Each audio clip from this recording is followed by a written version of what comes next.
Toujours dans le livre de Jonas, et nous prenons le chapitre 2. Nous prenons le chapitre 2.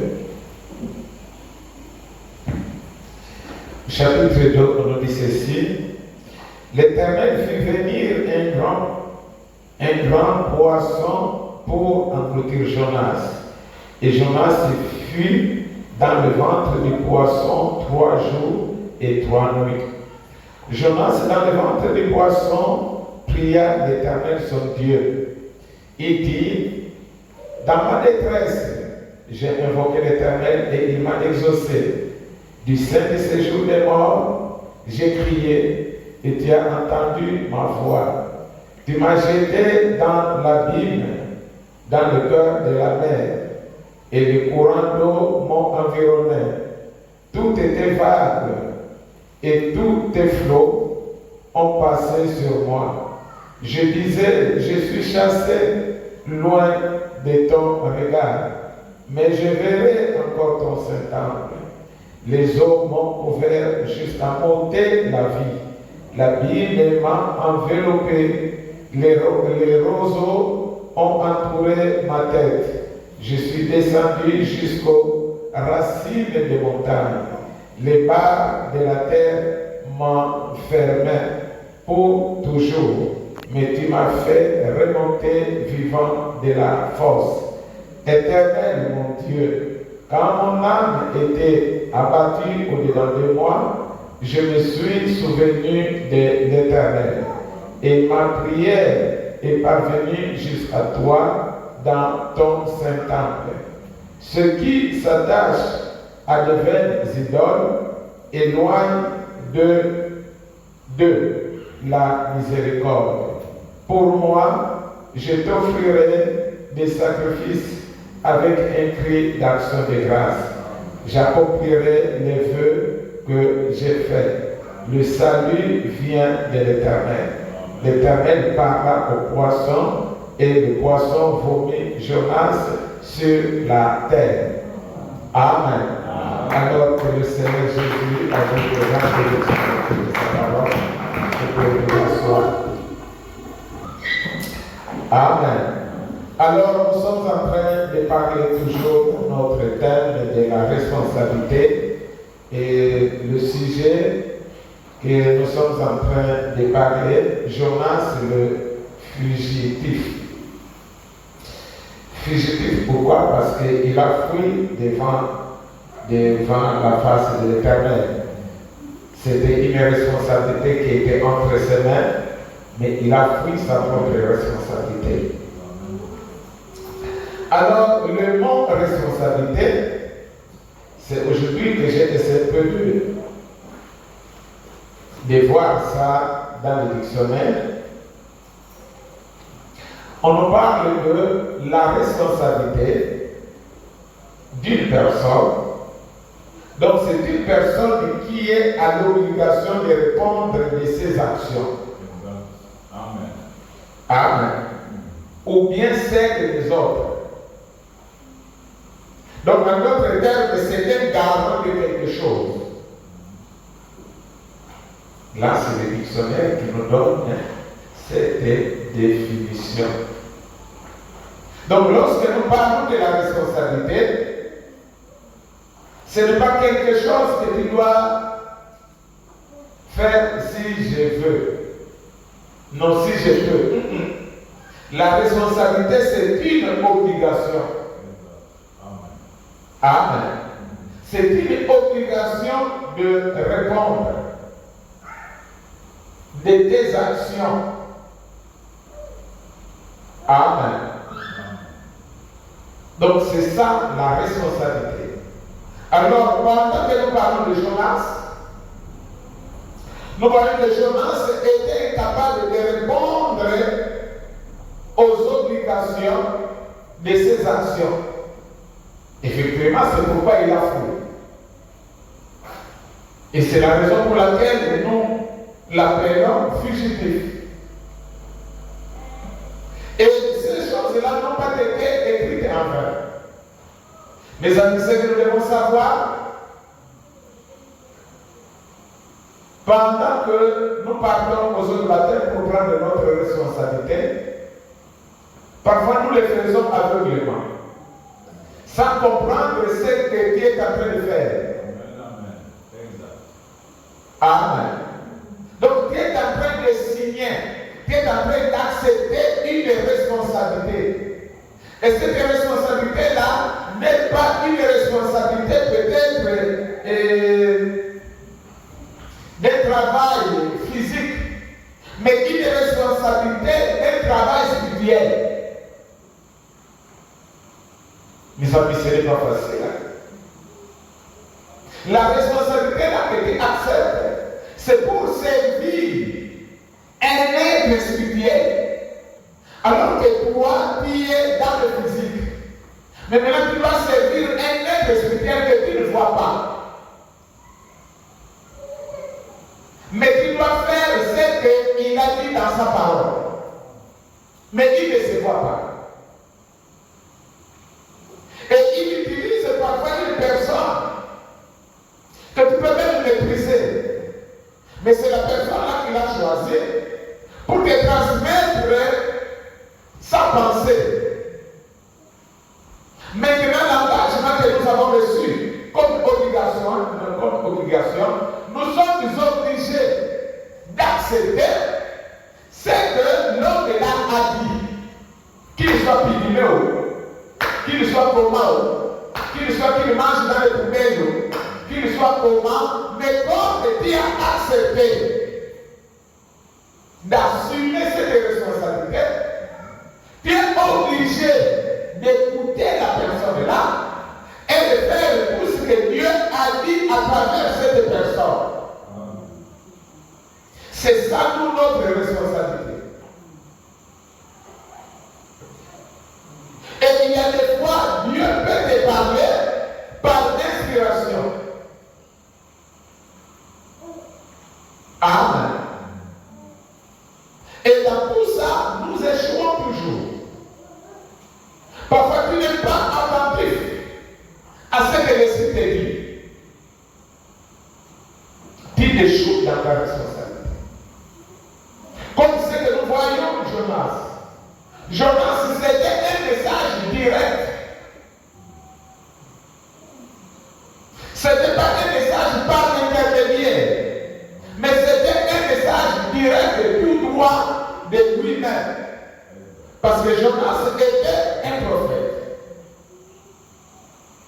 Et un prophète a un contact direct avec Dieu. Pareil aussi pour un serviteur de Dieu consacré. Il a aussi un contact avec Dieu. Il peut recevoir un message qu'il peut venir transmettre à son peuple. Et tu peux négliger ça, tu peux prendre ça parfois à la légère, mais sans savoir que le message là provient tout droit de Dieu. Et il transmet ça par intermédiaire. Nous échouons dans notre responsabilité. Et voilà pourquoi Dieu ne peut pas vite nous considérer comme des hommes mûrs, comme des chrétiens mûrs. Et il ne peut pas manifester beaucoup de choses qu'il a promis à l'Église. Parce qu'il voit parfois la maturité de ses enfants. La maturité est encore trop basse. Alors, beaucoup de choses qu'il peut peut-être manifester, il ne peut pas. Pourquoi? Parce qu'il voit la maturité est trop basse. Pourquoi? Nous ne parvenons pas à assumer notre responsabilité comme il le faut. Une obligation. Nous sommes obligés, depuis le jour que nous avons pris le matin, nous sommes obligés de vivre ce que Dieu veut que nous fassions. Remarquez que Jonas était arrivé à résoudre une forte équation d'après lui. C'était une forte équation. Mais il était obligé nous montre exactement la définition de la responsabilité. Et se comprenez, ça nous montre exactement la définition de la responsabilité. Jonas a été envoyé à Ninive. C'était une obligation. Et vous remarquez qu'il a fui. Alors que Dieu l'avait déjà choisi pour être son interprète. Alors il était en obligation d'aller transmettre le message à Ninive. Mais Jonas, quelque part, l'esprit charnel est rentré. Amen. Quand l'esprit charnel est rentré, alors il a eu peur d'aller apporter le message de la repentance. Parce que dans la repentance, là, tu dois dire la vérité. Donc le peuple là doit écouter la vérité de leur mal. Donc c'est une vérité qui doit normalement blesser leur cœur, qui doit toucher leur cœur. Et Jonas connaissait qui étaient les gens de Ninive. Il savait que si je le fais, ma tête tombera. Non, je ne peux pas. Les gens leur disent la vérité de leur caractère pour qu'ils reviennent à Dieu. Non, je ne peux pas. Jonas, l'esprit charnel est rentré. Il a eu peur. Mais toi, c'est une responsabilité. Et dans la responsabilité, c'était une obligation. Mes amis, Dieu ne l'a pas laissé. Ok, comme tu ne veux pas, je vais chercher une autre personne. Non. Quand Dieu t'a choisi pour une mission, c'est seulement toi. Mes amis, vous allez remarquer que Dieu et le diable, ils travaillent de la même manière. Le diable aussi, quand il t'a piqué, que toi là, tu es ma proie. Peu importe que tu montes en haut, que tu descendes, le diable ne te laissera pas. C'est pourquoi les chrétiens doivent se tenir à la parole. Parce que si tu as été choisi à être une proie du diable, peu importe les années qui vont passer, ne croyez pas qu'il va laisser. Le diable ne le laissera pas. Il sera toujours derrière toi. Donc, dès que tu vas faillir seulement un peu, c'est fini. Il trouve l'occasion. Alors, remarquez que Jonas a pris sa responsabilité.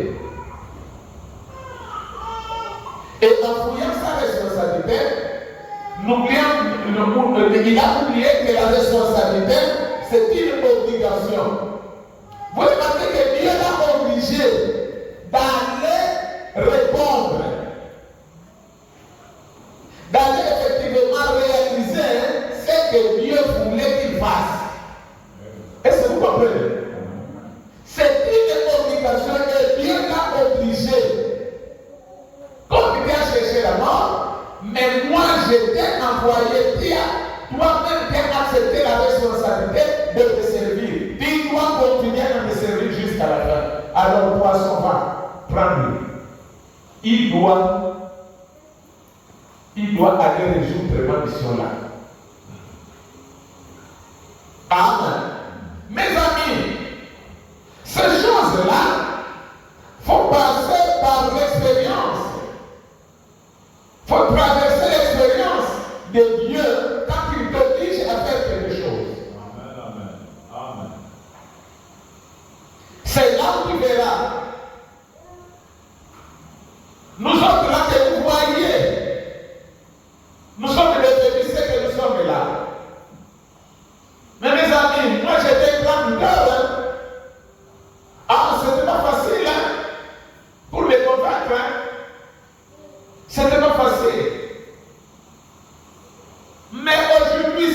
voyait comme ça. On a connu beaucoup de choses avec ce Dieu. Donc il t'oblige par force de faire ce que toi tu ne veux pas faire. Il t'oblige, il va faire ça. Et puis simplement que tu deviens possédé. Il y a une autre puissance vraiment qui te conduit.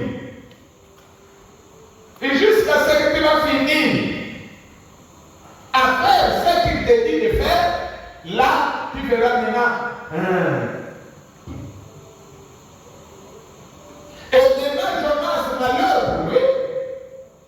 Lui, directement, c'est le poisson qui va venir l'avaler pour aller accomplir la mission de Dieu.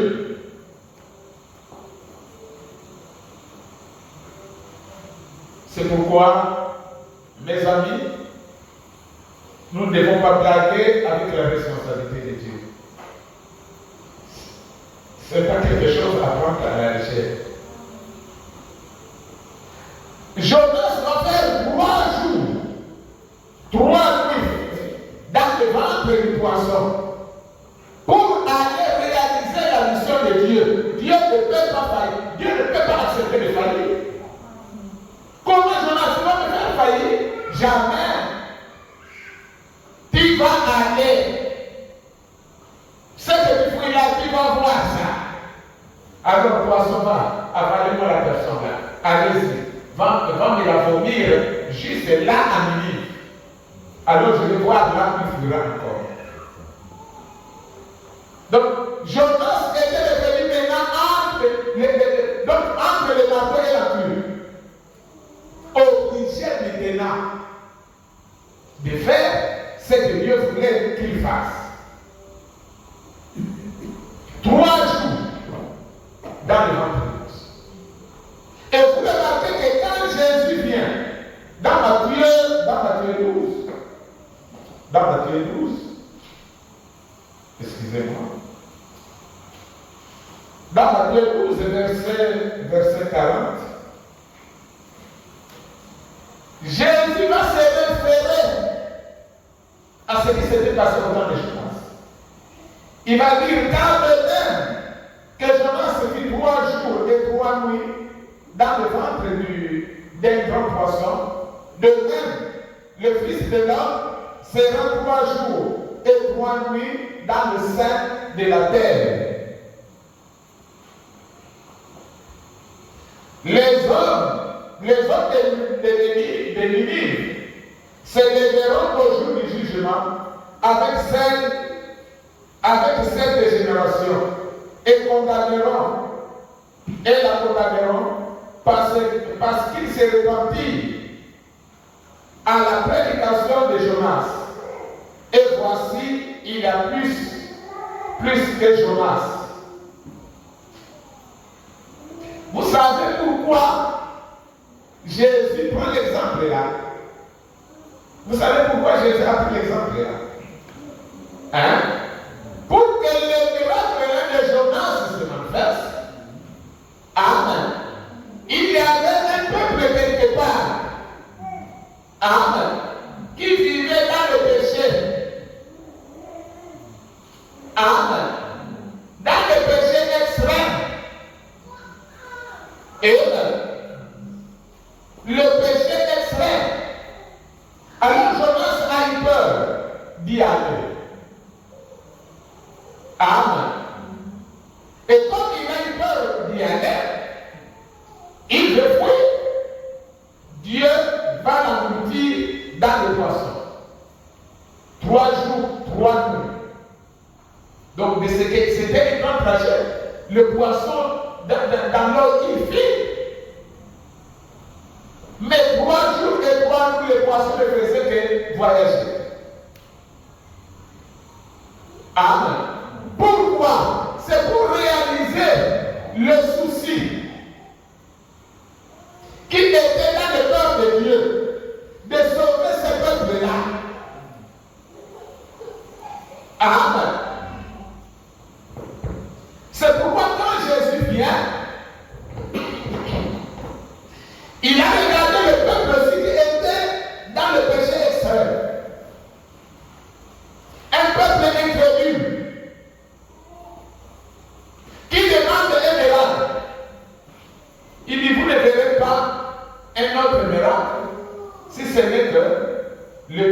et Jonas, de la même manière que Jonas a fait 3 jours et 3 nuits dans le ventre du poisson, vous verrez un autre miracle où vous verrez une personne qui va faire aussi 3 jours, 3 nuits dans le sein de la terre. Alors, quand il sortira, les gens qui n'accepteront pas à écouter l'évangile, les gens qui ne se repentiront pas, les gens là, au jour du jugement, on fera sortir Ninive, les gens de Ninive, pour juger ces gens. Amen.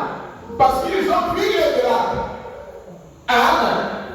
Une personne qui est avec lui, avec elle, qui est 3 jours dans la tombe, il est ressuscité et il a témoigné encore. Amen. Mais les gens jusque-là, vous n'allez pas croire à l'évangile de Jésus. Vous ne croyez pas à cet évangile-là. Vous avez dit alors que Ninive est lui. Lorsqu'ils ont vu ça, une personne pouvait faire venir vomir par un poisson. Ninive était obligé de se répartir. Amen. Vous comprenez ce que cela signifie? Hein? C'est pour nous. Amen. C'est pourquoi notre évangile, c'est Jésus ressuscité. Amen. Notre évangile, c'est Jésus ressuscité. C'est pourquoi quand il est ressuscité, il a dit allez-y. En Galilée, c'est là où on se retrouve. Faites les relations des disciples. Amen. La bonne nouvelle est que Jésus est ressuscité. 3 jours dans la tombe, il est ressuscité. Il est revenu au monde. Amen. Alors nous sommes obligés d'écouter et de vivre son évangile. Parce que l'évangile a amené à produire un grand témoignage. Donc alors à tous ceux qui n'obéiront pas à cet évangile, qui ne vivront pas cet évangile, ils seront jugés plus même que Ninive.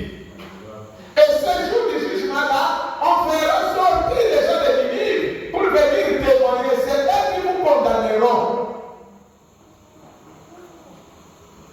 Amen.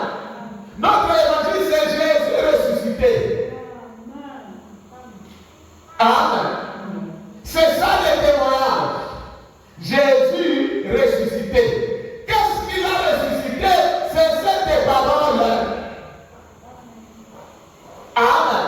C'est la puissance qui est dans cette parole qui a ramené Jésus à être ressuscité. C'est la raison pour laquelle Dieu avait permis que Jonas puisse faire 3 jours et 3 nuits dans le ventre du poisson afin de donner un grand témoignage au monde dans ce cas. Amen. Et maintenant, nous, dans notre temps, Jésus a fait 3 jours et 3 nuits dans la tombe. Après, il est ressuscité. Amen. Allez-y dire à mes disciples. Amen. Allez-y dire aux disciples de me rencontrer en Galilée. Vous remarquez que même les disciples n'ont pas cru. Amen. Parce que s'ils avaient cru, les disciples devaient être les premières personnes pour aller à la tombe parce qu'ils leur avaient promis ça. Mais regardez que ce sont les pauvres femmes qui sont parties et c'était les premiers témoins. Amen. On peut dire sinon les militaires, mais les militaires ont été corrompus, ils ont caché la nouvelle. Amen. C'est maintenant les femmes là qui ont publié la nouvelle. Amen. C'est la raison pour laquelle vous voyez l'écriture de Matthieu 12. C'est pour nous montrer que notre jugement sera tellement sévère si jamais nous n'acceptons pas cette parole. Amen. Amen. Parce que nous avons vu la personne qui avait cette parole-là, on l'a tué 3 jours, 3 nuits dans le temps, après qu'il est revenu à la vie. Amen. Et maintenant, nous, cette même parole-là nous a été prêchée pour nous dire que tous ceux qui auront cette parole-là ne mourra pas. Il vivra éternellement. Amen.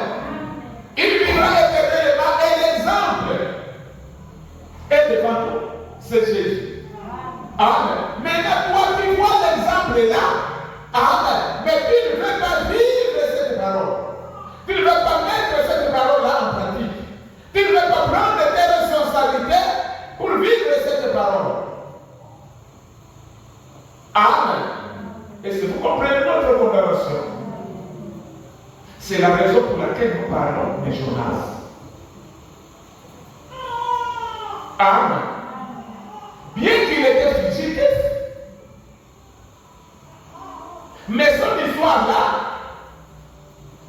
nous a laissé encore une grande responsabilité. Donc nous sommes obligés de vivre cette parole parce que nous avons accepté. Depuis les premiers jours que nous avons pris notre terre, nous avons accepté. Amen. Nous avons accepté de vivre cette parole. Nous avons accepté de marcher avec cette parole. Si jamais nous ne réussissons pas à marcher avec cette parole, alors le témoignage de Ninive nous attend. Parce que ils ont vu Jonas qui a fait 3 jours et 3 nuits. Et le prophète, quand le prophète commente, il dit que là où la baleine est allée vomir Jonas, là-bas, c'était un plage là où les pêcheurs arrangeaient leur filet. Donc les pêcheurs ont vu la baleine qui est venue directement au bout. Ils ont vu la personne qui est sortie là. Ils ont fui. Amen. Après, on voit la même personne là. C'est lui qui va prêcher. Maintenant, repartez-vous. Si vous ne vous repartez pas, si vous ne revenez pas à Dieu dans 40 jours, Dieu va détruire. Dieu va vous détruire. Amen. Et les gens là ont témoigné à Ninive que l'homme est là. D'abord, c'était un étranger, on ne connaît pas, ils sont. Que non! Quand on est venu déranger nos filets, on a vu un gros poisson qui est venu vomir une personne. La personne là, c'est l'homme là. Mais l'homme là nous amène, il nous apporte une parole de la repentance. Nous devons nous repentir, sinon Dieu va nous détruire dans 40 jours. Voilà la question qui a fait trembler l'Église. Amen. Et maintenant, nous, qu'est-ce qui arrive? Dieu envoie ses serviteurs. Amen. Qui ont vu aussi, qui ont vécu aussi la puissance de la résurrection. Amen.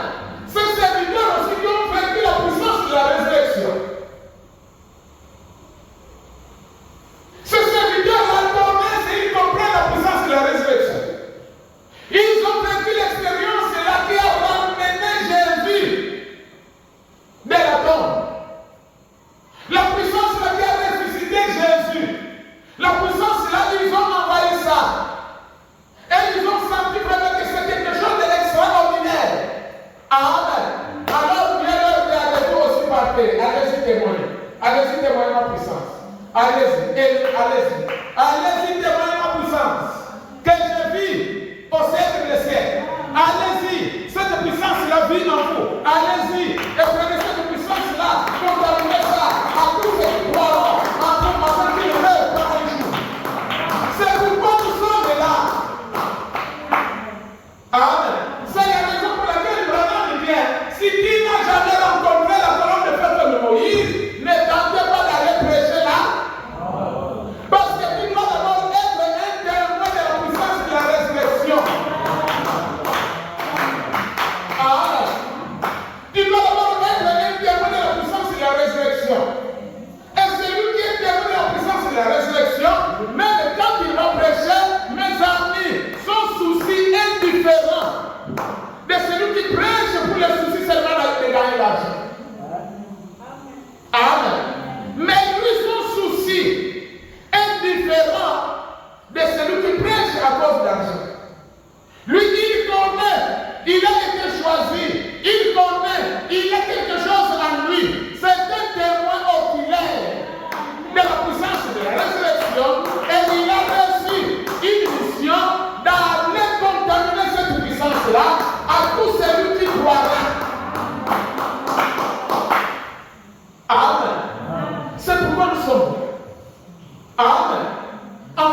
témoigner la puissance de la résurrection. Et maintenant, toi, tu ne veux pas croire. Tu doutes, tu fais n'importe quoi. Mais la Bible a dit que le jour du jugement, Dieu suscitera Ninive. Ninive vous condamnera, vous condamnera. Parce que dès qu'ils ont vu la puissance de la résurrection là, c'est ce qui les a amenés à croire. Amen. Et maintenant, aujourd'hui, même si on voit la puissance de la résurrection là, on continue encore à oublier. On réfléchit encore.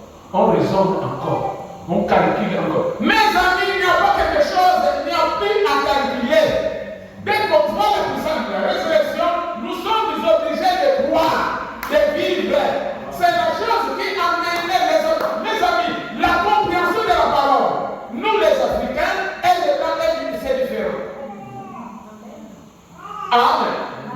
Quand la Pentecôte était descendue en Amérique, les Américains marchaient. Ils ne peuvent pas entendre parler des serviteurs de Dieu quelque part qu'à l'onction. Amen. Ils vont filer leur église pour aller rencontrer ces serviteurs de Dieu là, recevoir seulement l'onction. Après, ils retournent dans leur église. Pourquoi ils faisaient ça? Parce qu'ils comprenaient. Amen. Ils comprenaient la puissance de la résurrection, l'importance d'aller à l'église. C'est pour aller recevoir la puissance de la résurrection. C'est pour aller croiser Jonas. Parce que Jonas, c'est lui qui a vécu l'expérience de la puissance de la résurrection. Amen. Maintenant, Jonas était dans ce temps-là. Nous, maintenant, nous avons vu Jésus. Amen. Celui qui a été tué, mort, enterré et ressuscité. Amen. Nous l'avons vu, nous l'avons croisé par la révélation, par les visions, par les inspirations. Alors il était allé, vas-y. Amen. Allez-y témoigner ma puissance. Amen. Allez, c'est pourquoi prêcher, c'est témoigner la puissance de Dieu. Amen. C'est la puissance de Dieu là que nous avons besoin de contaminer. C'est ce que nous contaminons, la puissance de Dieu, le réveil. Amen. Allez-y, prêchez la bonne nouvelle. La bonne nouvelle, hein, c'est démontrer la puissance de Dieu. La puissance de Dieu. La puissance de la résurrection. Cette puissance-là qui a ramené Jésus. Amen. Chez les vivants. Amen. La puissance là est dans la parole. La puissance là est dans l'évangile. La puissance là, c'est contamine une personne à une autre. C'est ça le travail que nous faisons. C'est pourquoi nous sommes là. C'est pour contaminer cette puissance-là. C'est pour que vous et moi, nous puissions bénéficier de cette puissance. Amen. Afin qu'un jour, nous aussi, nous soyons ressuscités comme Jésus. Amen. Parce que ce qui a amené Jésus à la résurrection, c'est cette parole. Lui-même, il était la parole. Maintenant, pour que nous aussi, nous réussissions à recevoir la puissance de la résurrection, il faut que nous avalions cette parole. Et devenir aussi comme la parole. Alors que tu ne le veux pas. Amen. La puissance de la résurrection est là. Amen. La même puissance qui a vomi Jonas est en toi. La même puissance qui a vomi Jésus est en toi. La terre a vomi Jésus. Amen. Donc lorsque cette parole rentre en toi, toi aussi un jour la terre ne parviendra plus à te supporter. Il te vomira. Même si tu meurs aujourd'hui. C'est pourquoi un chrétien n'a pas peur de la mort. Amen. Mais la puissance là te vomira un jour.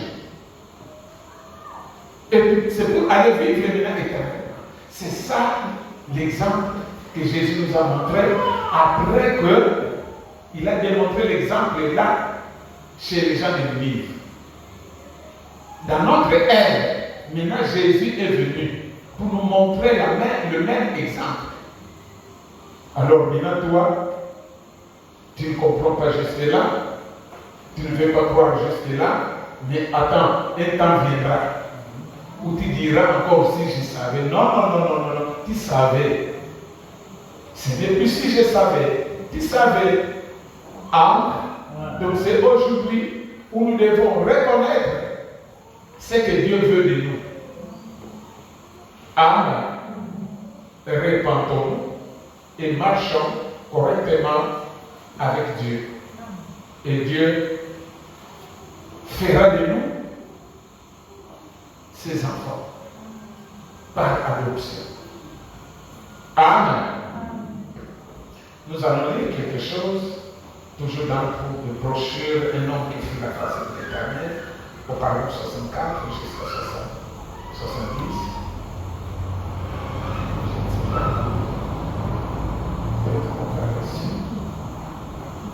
Parce que c'est pourquoi je ne voulais pas enseigner pour une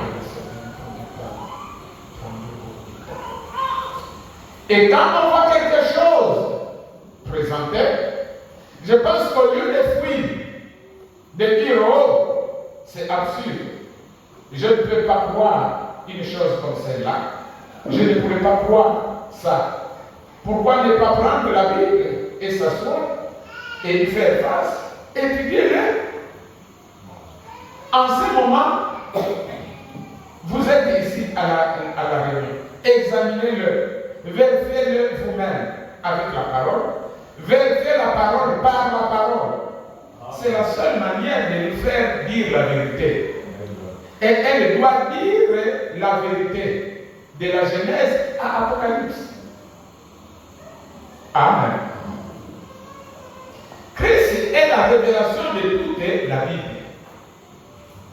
En lui, Christ, toute la plénitude, l'accomplissement de toutes les prophéties de la Bible est réalisée sans condition en Christ Jésus. Amen. Parce qu'il était Dieu manifesté dans la chair. Amen. Amen. Maintenant, quand on découvre ces choses, toutefois qu'on y est confronté et qu'on entre dans une réunion et qu'on voit la puissance de Dieu en train d'agir et de faire des choses, et de faire des œuvres surnaturelles, qu'on les voit s'accomplir, qu'on regarde dans la Bible, qu'on voit que c'est promis pour cette œuvre, alors quand on voit ces choses-là, alors on se trouve devant la responsabilité, soit de l'accepter, je vais dire pour nous-mêmes, soit de l'accepter, soit de les refuser complètement. Amen. Maintenant, beaucoup de gens sympathisent. Beaucoup de gens disent que c'est vrai. Mais ça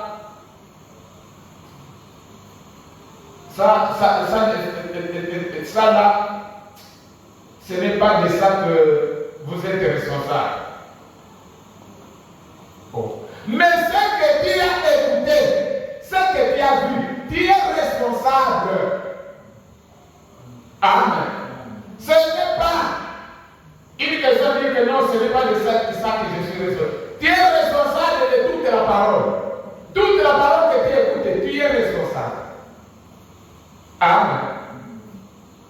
Le prophète dit, si j'étais un jeune homme et que je cherchais une épouse pour me marier, et qu'il y avait ici une jeune fille qui est juste de qualité, que je trouve nécessaire à une femme, eh bien, côté moral, c'est une reine, et charmante, et un bon caractère, une vraie chrétienne, tout ce que je peux espérer pour me faire une bonne épouse. Peu importe combien je dis qu'elle est parfaite, qu'elle est juste comme il faut, elle n'est pas à moi tant que je ne l'ai pas acceptée et que je la responsabilité de la voir comme femme. Amen. Vous comprenez? C'est la même chose avec le message. Vous pourrez dire, c'est vrai, ou c'est là. Que non, la parole est vraie, vraiment c'est la vérité. Ou bien autre chose. Mais tant que tu ne la crois pas, tant que tu ne prennes pas cette parole-là, pour que cette parole-là devienne une responsabilité dans ton cœur, dans ta vie, tu ne crois pas. Amen. Je sympathise avec la tu sympathises seulement avec ta parole. Mais tu ne crois pas. Pourquoi? Parce que tu n'es pas responsable de cette parole. Je crois que c'est la vérité. Mais vous devez l'accepter. Et il va devenir une partie de vous. Et vous, une partie de lui. Vous devez alors, il est à vous. Quand vous épousez cette femme que vous avez choisie, c'est là que vous devenez un. Amen. C'est comme ça que vous êtes avec Christ. Quand vous le voyez manifesté et rendu réel, alors vous êtes une partie de lui. Et il est une partie de vous.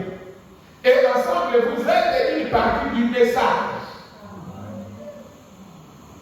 Tu ne peux pas dire que je suis du message. Et puis tu n'es pas responsable du message. Tu es du message.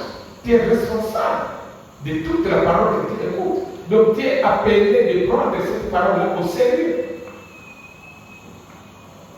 Oh, combien on a de navires dénominationnels qui vont à Tarsis pour les Jonas de ces jours-ci. Il y en a 900 et quelques de navires qui prennent le chemin de la facilité. Ils ne veulent pas y faire face. Amen. La facilité. Jonas ne voulait pas faire face. Le fait d'aller vers les non-juifs, il ne voulait pas leur apporter ce message de prière là-bas. Dans 40 jours, vous périrez si vous ne vous répandez pas. Ça les rebutait. Il se disait, ces non-juifs, on ne sait pas à quoi s'attendre de leur part. Mais il devait y faire face. Voyez, seulement il a pris les bateaux de la facilité et il est allé à Tarsis. Il est descendu au fond du bateau et il s'est endormi. Il a choisi le chemin de la facilité. Amen. C'est ce que nous cherchons même dans la parole. Nous prêchons le mystère. Parce que dans le mystère, on ne va pas parler de la repentance. Dans le mystère, on ne va pas parler de péché. Le diable est trop rusé. Il connaît. Prêchement, mais il est là dans la parole. Il dit qu'il est dans la parole. Non, il n'est pas responsable. Être dans le message, il va être responsable de la justification, responsable de la sanctification, responsable du baptême du Saint-Esprit. Amen. Responsable de la nouvelle naissance. Responsable du Saint-Esprit. Amen. Et celui qui est responsable ne va pas choisir. Non, moi j'aime seulement telle parole. Non, moi j'aime seulement qu'on me prêche ça. Non, tu n'es pas responsable du message. Là, tu sympathises seulement au message. Amen. Tu sympathises seulement avec le message, mais tu n'es pas dans le message. Parce que si tu es dans le message, tu vas signer à être responsable du message.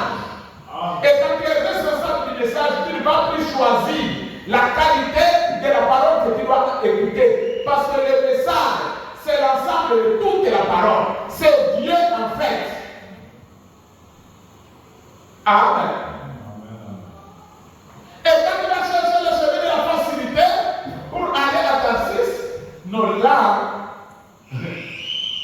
fait pas bonne route. Amen. C'est un chemin facile. C'est un chemin qui a du succès auprès des gens. Amen. Le chemin facile a du succès auprès des gens. La parole facile a du succès auprès des gens. Amen. Nous avons choisi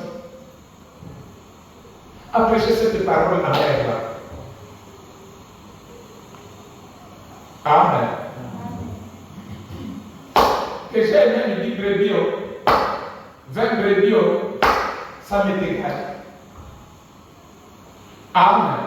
Mais l'objectif est que je monte dans le bateau qui part en Ninive, pas en Tarsis. Je ne peux pas choisir le chemin facile. Ce n'est pas la direction là que Dieu m'a montré. La direction que moi Dieu m'a montré, c'est la direction là qui est difficile. Vous savez, quand j'ai commencé à prêcher, Dieu me montre. Je suis devant le malaxeur. Vous connaissez le malaxeur? Au larmes, à l'usine, il y a les malaxeurs, non? Comme tu ne travailles pas à l'usine, tu ne peux pas connaître ça. Donc on presse. Hein? C'est vous qui presse les noix. Il presse les noix. Il presse les noix pour que les noix fassent sortir l'huile. Hein? Vous comprenez ça? Alors, Dieu me montre. Il me montre si je suis à l'église. Hein? Alors, je suis en train de malaxer les noix. Il me montre qu'il faut bien faire le travail, il faut bien faire sortir l'huile. Parce que le patron viendra par ici, là. On me montre la route où le patron viendra. Le patron viendra par ici. On me montre le terrain de l'église. On me montre le malaxeur. On me montre le patron viendra visiter le travail. Il viendra par ici. Pouf, je me réveille. Je dis, oh Seigneur, là, je ne réfléchis même pas. Lui, c'est le Saint-Esprit, non? Lui, c'est le Saint-Esprit. Les noirs, donc, ce sont tes enfants. Donc, la parole que tu me donnes, cette parole, c'est une parole qui presse le cœur hein, pour faire sortir l'huile qui est le Saint-Esprit. Est-ce que vous comprenez ça? Et mes amis, depuis que j'ai eu la vision là, quand je regarde ma nature, c'est ça la nature qui est en moi. Amen. C'est ça la nature qui est en moi. C'est de presser le cœur. Presser le cœur là pour trouver. On cherche le Saint-Esprit. On cherche la vie de Dieu. Amen. Alors, tu vas me dire, non, le pasteur Charles est vrai. Votre pouvoir qu'il est dur, moi. C'est ça la mission que j'ai reçue. Amen. Donc, je ne peux pas m'imiter pour prêcher la facilité. Je ne peux pas imiter ça. Si j'imite ça, ça ne tiendra pas. Et là, je vais sortir de ma position. Mais je suis responsable de la position là que Dieu m'a donnée. Et je dois respecter ça. Que j'ai libre bien, ça me bien, ça m'est égal. Le problème qui est là, Dieu veut voir le Saint-Esprit. Dieu veut voir la vie de Dieu. Vous comprenez, non? Et mes amis, dans mon cœur, le souci là de voir les gens, il n'y a pas. Le vrai souci dans mon cœur, c'est de voir les gens qui manifestent Dieu. Mes amis, c'est ça le souci qui est dans mon cœur. Mais le souci que non, pour que les gens soient là, rien, je ne sens pas ça. Mais la pression que j'ai ça en moi, le souci, c'est de voir les gens manifester Dieu. Les gens manifester les œuvres du Saint-Esprit. C'est ça le vrai souci qui tourne dans mon cœur. Depuis que j'ai eu la vision, c'est le caractère-là que Dieu est venu. Et je suis obligé de respecter ça. Je ne peux pas prêcher pour chercher seulement l'argent. Si Dieu veut me donner l'argent, c'est à partir de cette parole-là, la qualité de la parole que tu m'as montrée. Il enverra des gens qui aimeront aussi la qualité de la parole-là. Amen. Je ne peux pas imiter la facilité. Je ne peux pas. Je ne peux pas. Ça ne peut pas rentrer aussi. C'est la mission, c'est une mission difficile, d'une.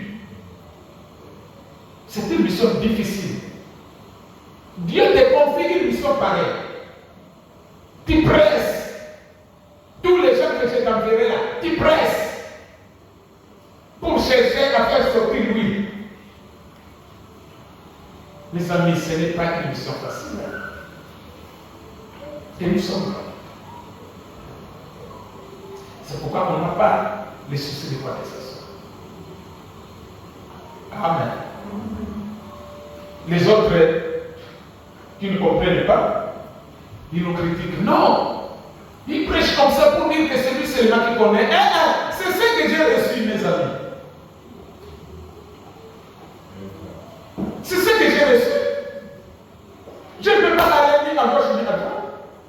Non, il croit que donc celui. Non, pardonnez-moi. Je ne prêche pas pour dire que non, les gens croient. C'est ce que j'ai reçu. C'est ça le caractère qui est en moi. Et de moi-même, je ne peux pas changer. Sinon, je vais être comme Jonas pour aller à Tarsis. Amen. Nous, comprenons les secrets. Quand je commence l'église, tu vas voir, vraiment c'est lourd. Là, on est dans les premières années, vraiment c'est lourd, la parole, vraiment c'est intéressant. Bon, c'est intéressant. On est en train de chercher. On cherche. Dès que l'onction commence à descendre, là, paf, c'est fini. Ok? On change. On rentre parce que Dieu est descendu. Dieu va prendre contrôle de ces gens dans cette option-là. Donc, même si quand tu vas presser le cœur, amen, mais c'est lui qui est de Dieu, même si le cœur est pressé, c'est lui qui est de Dieu ne fuira plus. Amen. Pourquoi? Parce qu'il a vu déjà la puissance de la résurrection. Dieu l'a appelé, c'est pour voir la puissance de la résurrection, afin qu'il soit convaincu, pour rester là.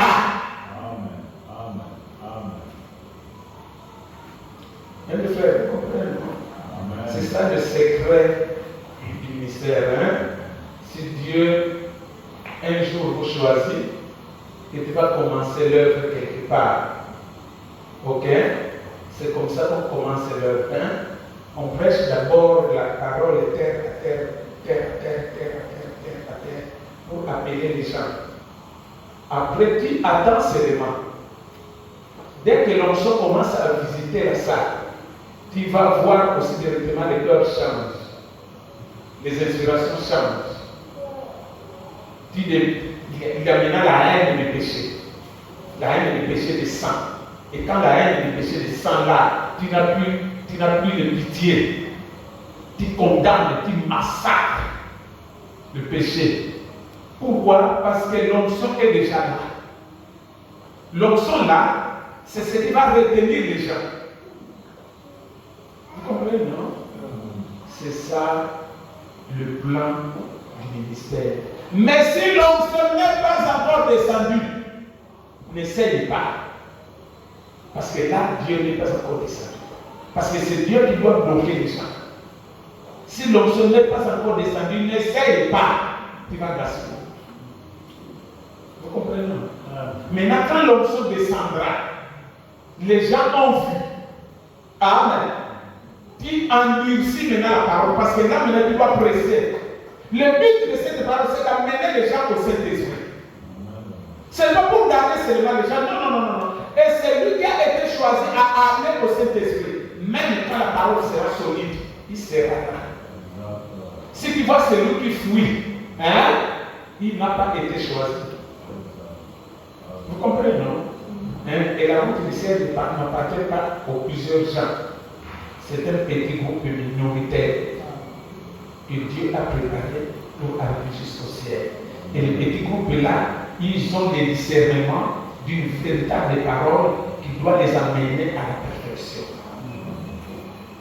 Vous comprenez ça? Ok. Alors, terminons un peu là. Terminons ce que le prophète nous dit là. C'est un chemin facile. C'est facile de prendre le chemin où tout le monde vous passe la main dans le dos. Que vous êtes un brave type. Vous êtes un brave prédicateur. Où le monde vous tient en haute estime. C'est facile de suivre le chemin le plus grand, du plus grand nombre. Ok? C'est facile de suivre le chemin du plus grand nombre. Mais, quand vous devez faire quelque chose de différent, quand vous devez vous tenir à votre conviction de ce que vous savez être la vérité, c'est là qu'il y a la partie difficile. C'est là que les frictions arrivent. C'est en plein là. Amen. Vous comprenez, non? Vous comprenez? Le prophète, il donne l'exemple au paragraphe 75 jusqu'à 80. Il dit, regardez, une personne qui est dans la pirogue, pour avancer, il va ramener, non? Il ramène, non? Maintenant, quand on va lui dire, non, il faut monter. Il faut aller en amont. En avant, c'est en bas, non? Le bas, c'est en bas. Mais là-bas, c'est en bas. Ok. Il faut aller en amont. Vous voyez que la rampe devient difficile. Maintenant, s'il ne connaît pas, quand il va tourner pour aller en avant, il voit, il fait seulement comme ça de dimension. Il fait comme ça l'action. Il fait comme ça l'action. Il va trouver que c'est facile. Non, là j'avance facilement, n'est-ce pas? Mais le prophète dit, pendant que tu avances, tu vois que non. Parfois tu peux laisser la pirogue descend seule. Là tu dis non, là je suis en train d'avancer. Or, pendant que tu pars là, tu ne connais pas là-bas, il y a une chute qui t'attend. C'est ça l'exemple qu'il nous donne pour les chemins faciles. Donc il y a toujours une chute qui attend là-bas, ou même la pirogue et toi-même tu ne vas plus te retrouver. Amen. Mais celui qui rentre pour aller en amont, il est sûr. Bien qu'en ramant comme ça, c'est difficile. Mais il est sûr de là où il est en train de partir. Mais toi, tu vas chercher à suivre le courant d'eau pour chercher la facilité. Le courant là va t'entraîner dans la chute. Et ça sera ta fin. Amen. C'est ça le conseil qu'il nous donne pour chercher la facilité de la parole. Lorsque nous cherchons la facilité de la parole, c'est ça la conséquence. Amen. Vous comprenez, n'est-ce pas? Je crois bien que c'est clair, non? Quand tu cherches la facilité dans la parole, donc tu dois savoir que devant là-bas, il y a une chute qui t'attend. Amen. Et moi, j'ai dit Amen. Amen. Amen. C'est ce que beaucoup parfois rencontrent. C'est ça les difficultés que parfois beaucoup de gens rencontrent dans la vie chrétienne. Amen. Mais prenons, soyons forts, soyons décisifs, prenons la direction de Ninive. Amen. C'est à Ninive là-bas que Dieu était descendu pour accorder la repentance aux gens de Ninive. Amen.